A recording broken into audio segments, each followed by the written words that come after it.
5টি ঘন্টা একসাথে বাজবার পর যথাক্রমে 9 সেকেন্ড, 6 সেকেন্ড, 4 সেকেন্ড, 10 সেকেন্ড এবং 8 সেকেন্ড বিরতিতে বাজলো। প্রথম একসাথে বাজবার পর থেকে 1 ঘন্টায় সেগুলি কতবার একসাথে বাজবে? তো প্রথমে আমরা কী করছি, লসাগু করছি। কার কার? 9, 6, 4, 10, 8, 1, 2, 3, 4, 5, আর তো নেই, আছে 5টি ঘন্টা বলেছে। তাহলে কত দিয়ে যাবে? 2 দিয়ে যাবে।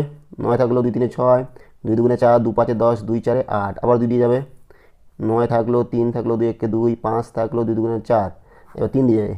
3 3 9, 3 1 3, 1 থাকলো, 5 থাকলো, 2 থাকলো, আর যাবে না। তাহলে আমরা গুণ করছি, লসাগু করছি। 5 2 10 হচ্ছে এদিকে, 3 3 9 আর 9 4 36, 36 × 10 মানে 36 এত সেকেন্ড হচ্ছে লসাগু। এত সেকেন্ডকে আমরা যদি 60 দিয়ে ভাগ করি তাহলে কত হবে? 6 মিনিট। তার মানে 6 মিনিট পরে একসাথে বাজবে। তার মানে 1 ঘন্টা মানে কত? 60 মিনিট। 60কে 10 দিয়ে 6 দিয়ে ভাগ করি, তাহলে 10 বার একসাথে বাজবে।